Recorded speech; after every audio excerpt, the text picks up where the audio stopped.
Mahallədə. Bax, təkərsiz doğrayır qardaş.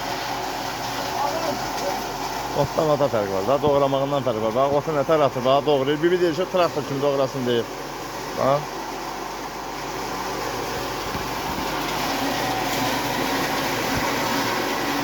Motorda boğulma görürsünüz, yox. Nətər doğrayır? Üstüne güzel əyə qoymuşuq. O burası ot atdığı otlara yaz otudur. Yaz otunu da belə də doğrayır da, nətər doğramalıdır, bax. Bax. Belə də doğrayır da, ben nə istəyirsən? Bibi deyir ki, pisdir. Bibi buradadır, bax. Deyir ki, pisdir, bu aparat ot doğramır. Bax, bu ot doğradığı nədir sən Allah, baxın. Bax.